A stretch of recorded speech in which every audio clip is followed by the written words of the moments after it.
Hello dear students, myself Kiran Dhill, assistant professor in physics. और आज का हमारा जो ई लेक्चर है वो है about X ray diffraction and और इसके अंदर आज हम लोग बात करने वाले हैं एक्स रे डिफ्रैक्शन के लिए कंडीशन के लिए। और उसमें क्या है, जैसे कि हम जानते हैं कि किसी भी डिफ्रैक्शन के लिए जैसे स्कैटरिंग के लिए अगर मान लीजिए लाइट है वो किसी सरफेस पे इंसिडेंट होती है तो उससे स्कैटर्ड हो जाती है या मतलब विवर्तित हो जाती है, उसका प्रकीर्णन हो जाता है। तो उस कंडीशन में ये देखा जाता है कि जो इंसिडेंट लाइट है और जिस सरफेस पे वो इंसिडेंट हुई है उनके बीच की जो टक्कर है वो इलास्टिक है या नॉन इलास्टिक है ना। तो अगर वो प्रत्यास्थ टक्कर होती है तो उसमें कुछ कंजर्वेशन के लॉज हैं वो फुलफिल होते हैं, संरक्षण के कुछ नियमों का उसमें पालन होता है। तो अगर वो प्रत्यास्थ टक्कर होती है तो उसमें ऊर्जा और संवेग संरक्षण की हम बात करते हैं। तो अगर हम कहें कि अगर एक एक्स रेज जो है वो किसी क्रिस्टल पर इंसिडेंट होती हैं और उन रेज की फ्रिक्वेंसी जो है वो ओमेगा है और उनका जो तरंग सदिश है वो के है, और अगर क्रिस्टल से जो प्रकीर्णित एक्स किरणें हैं यानी कि स्कैटरिंग होने के बाद, टक्कर होने के बाद जो एक्स किरणें निकलती है टकरा करके, उनकी फ्रिक्वेंसी या आवृत्ति ओमेगा डैश है तथा जो तरंग सदिश है वो के डैश है। तो उस कंडीशन में आपतित एक्स किरण की ऊर्जा एच कट ओमेगा और आपतित एक्स किरण का जो संवेग है वो है एच कट के, और जो प्रकीर्णित एक्स किरण है उसकी ऊर्जा है एच कट ओमेगा डैश और उसका संवेग जो है वो एच कट के डैश है। इंसिडेंट का एच कट ओमेगा और एच कट के है। ओके, तो पहला जो प्रतिबंध है या कंडीशन है वो ये है कि क्रिस्टल से प्रकीर्णन जब होता है तो वो प्रत्यास्थ है, तो उस कंडीशन में ऊर्जा जो होती है वो संरक्षित रहती है।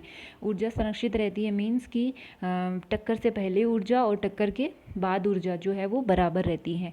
तो टक्कर से पहले जैसे एच कट ओमेगा है और टक्कर के बाद जैसे एच कट ओमेगा डैश है, तो उस कंडीशन में H cut omega should be equal to H cut omega dash. Okay, तो यहाँ से हम क्या देखते हैं, omega is equal to omega dash, यानी कि आपतित एवं प्रकीर्णित एक्स किरणों की जो आवृत्तियाँ हैं वो समान होती हैं। And omega is equal to C K होता है। सी तो यहाँ पे जैसे लाइट वेलोसिटी है, के क्या है, तरंग सदिश है, और ओमेगा डैश जो होता है वो किसके बराबर होता है, सी के डैश के, यानी कि omega is equal to C K and omega dash is equal to C K dash. तो यहाँ से क्या देखते हैं, जब ओमेगा और ओमेगा डैश बराबर है दैट मीन्स के और के डैश भी बराबर होंगे। ओके, तो यानी कि अगर जो इंसिडेंट और स्कैटर्ड एक्स रेज हैं उनकी आवृत्तियाँ समान हैं, उनके बीच का जो स्कैटरिंग है वो प्रत्यास्थ है, तो उनके तरंग सदिश भी समान होंगे। दूसरा प्रतिबंध क्या कहता है कि जब एच कट के संवेग की एक्स किरणें क्रिस्टल पर आपतित होती है तथा एच कट के डैश से प्रकीर्णित तथा स्वयं क्रिस्टल मीन्स ये कहना चाहता है कि अगर किसी क्रिस्टल पर एच कट के संवेग की एक्स किरणें इंसिडेंट हो रही है और एच कट के डैश जो है उसकी एक्स किरणें यहाँ से बाहर निकल रही है, तो उस कंडीशन में क्या होता है, क्रिस्टल खुद जो है वो एच कट जी वेक्टर संवेग से क्या हो जाता है, रिकॉइल हो जाता है। स्वयं जो है उसको कुछ मोमेंटम जो है वो प्रदान होता है। जिस तरीके से आप यूँ कहें कि कुछ एनर्जी जब इंसिडेंट होती है तो जो सरफेस है उसके जो मॉलिक्यूल्स हैं, पार्टिकल्स हैं, they will absorb some part of energy, incident energy, तो उनके भी मोमेंटम में कुछ चेंज आता है। तो रिकॉइल जो मोमेंटम होता है पार्टिकल्स का वो एच कट जी वेक्टर है जो कि क्रिस्टल का है। स्वयं क्रिस्टल जो है वो एच कट जी वेक्टर संवेग से रिकॉइल हो जाता है। तो जी वेक्टर क्रिस्टल का जो है वो प्रतिक्षिप्त तरंग सदिश या क्रिस्टल का प्रतिलोमी सदिश कहलाता है। जैसे के वेक्टर क्या कहलाता है, तरंग सदिश, और जी वेक्टर जो है वो कहलाएगा क्रिस्टल का प्रतिक्षिप्त सदिश है, तरंग सदिश, प्रतिक्षिप्त तरंग सदिश या रिकॉइल वेव वेक्टर कहलाएगा। तो जो हमारा प्रतिबंध है वो क्या कहता है कि टक्कर से पहले मोमेंटम एंड टक्कर के बाद मोमेंटम बराबर होना चाहिए। तो टक्कर से पहले तो था एच कट के और टक्कर के बाद है एच कट के डैश, यहाँ पे प्लस साइन लगा लेना, H cut G vector. Okay, तो एच कट को हटा दो तो K dash is equal to, sorry यहाँ माइनस नहीं आएगा, ये सही है। H cut K vector is equal to H cut K dash minus H cut G vector, क्योंकि क्या होता है, जो मोमेंटम की direction X in scattered X rays की होती है, क्रिस्टल जो है उसके उसके उसमें मोमेंटम की जो डायरेक्शन होती है वो अपोजिट होती है। जो हमारी एक्स रेज तो जैसे स्कैटर्ड होकर के इस तरफ, और क्रिस्टल का जो मोमेंटम है उसकी डायरेक्शन इस तरफ, तो ये दोनों क्या है, अपोजिट है, इसलिए माइनस का साइन है ये। ओके, तो यहाँ से क्या आता है, K dash is equal to K vector plus G, और स्क्वायर करेंगे तो K dash square is equal to K square plus 2 K vector dot G plus G square. Okay, और हम जानते हैं कि के डैश जो है वो के बराबर है, तो यहाँ से हमारे पास ये रिजल्ट निकल के आता है कि 2 K dot G plus G square is equal to 0। तो स्कैटरिंग के लिए दूसरा महत्वपूर्ण जो प्रतिबंध आता है वो ये है कि 2 kg plus G square is equal to 0। के भी तरंग सदिश है और जी भी तरंग सदिश है। के तो जो इंसिडेंट वेव है उसका वेव वेक्टर है, और जी वेक्टर जो है वो क्रिस्टल का रिकॉइल वेव वेक्टर है। तो के जैसे 2 पाई बाई लैम्डा है, तो उसी तरीके से जी क्या हो गया, 2 pi by D H K L. D क्या है, डी इंटरप्लेनर डिस्टेंस है, दो सतहों, क्योंकि कोई भी क्रिस्टल होगा उसके अंदर प्लेन होंगे, सतल होंगे, और उन तलों के बीच की दूरी होंगी डी एच के एल, और it depends upon D H K L का मतलब हो गया कि डी एच के एल का मतलब हो गया कि डी किस पे डिपेंड करता है, मिलर इंडिसेस पे डिपेंड करता है ना, इसलिए इसने लिखा है डी एच के एल, और 2 pi by D H K L हो गया। तो मान रख देते हैं 2 into 2 pi by lambda into 2 pi by D H K L, और डॉट प्रोडक्ट है तो cos 90 minus theta is equal to G square जो है उसको रखा तो 4 pi square D H K L square. तो यहाँ पे हमने माइनस साइन को यहाँ से रिमूव कर दिया है, इधर लेके जाएंगे तो केवल इनका रिजल्टेंट ले रहे हैं। तो ये साइन थीटा हो गया, 4 पाई स्क्वायर कैंसिल हो गया, और हमारे पास आ गया 2 DHKL sine theta is equal to lambda. Okay, और ये जैसे इनके बीच का एंगल अगर आपको देखना है तो वो यहाँ से भी देख सकते हो, ये के डैश है और ये के वेक्टर है, और ये क्या है, जी वेक्टर है। जी वेक्टर इधर, के डैश इधर। के डैश और के बीच का एंगल है थीटा, और जी और के बीच का एंगल है 2 थीटा। जैसे ये है ना, इधर ये 2 थीटा है, तो ये तीनों एंगल क्या होंगे, तीनों 180 होने चाहिए। ओके, तो यहाँ पर ये रिलेशन जो है हमारे पास आ गया 2DHKL sine theta is equal to lambda. तो ये ब्रेक समीकरण हमें प्राप्त हो गई है यहाँ पे, और ये डायग्राम जो है वो शो करता है इंसिडेंट एक्स रेज को, ये डिफ्रैक्टेड या स्कैटर्ड।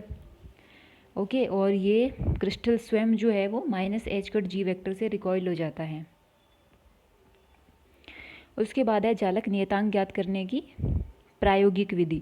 प्रायोगिक विधि में क्या है कि ब्रेक की विधि में तो हमने क्या किया था कि एक्स किरण इस ब्रेक की विधि है, चालक नियतांक जैसे लेटेस्ट कांस्टेंट हम लोग निकालते हैं ना, उसकी बात कर रहा है, तो उसको निकालने के लिए एक्स किरण स्पेक्ट्रोमीटर का उपयोग किया जाता है। इसमें क्या होता है, एक्स रे नलिका या एक्स रे ट्यूब जो होती है उसके एंटी कैथोड से उत्सर्जित एक्स किरणें रेखा छिद्र S1 व S2 यानी कि इससे निकलेंगी और S1 व S2 से गुजरेंगी।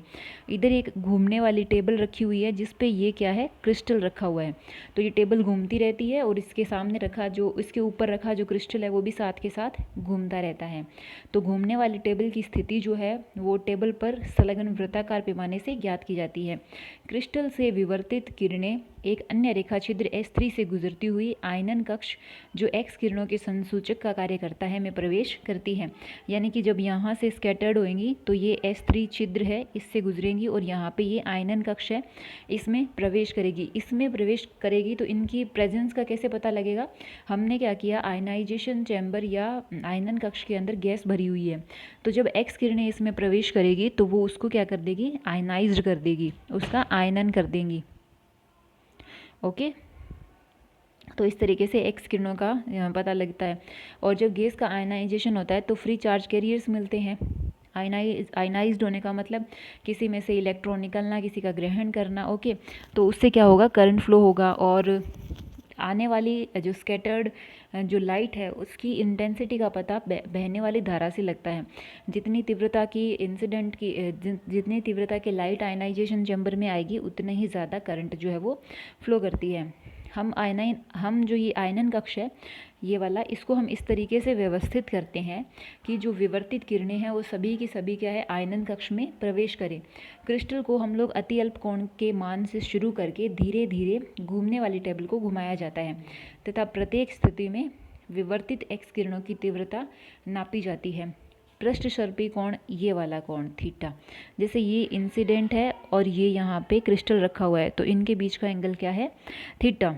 ठीक है, इसको बोलते हैं। तो इसके डिफरेंट मान के लिए धारा का मान भी अलग अलग प्राप्त होता है। तो हम उसके ये वो वाले एंगल देखते हैं जहाँ पे हमें प्राप्त धारा का मान क्या होता है, अधिकतम होता है। फिर हम थीटा, लैम्डा, एन इनके उच्च कोटि के मान रख करके डी जो है इंटरप्लेनर डिस्टेंस उसका मान ज्ञात कर लेते हैं। रॉक सॉल्ट का एक एग्जाम्पल इन्होंने दिया है, उसके लिए जैसे गणना करी है तो उसमें हमें क्या प्राप्त होता है कि हम लोग थीटा के अलग अलग मानों पर एक्स किरणों को आपतित कराते हैं और उसमें हम आयनन कक्ष में जो प्रवाहित धारा है उसका मान ज्ञात करते हैं।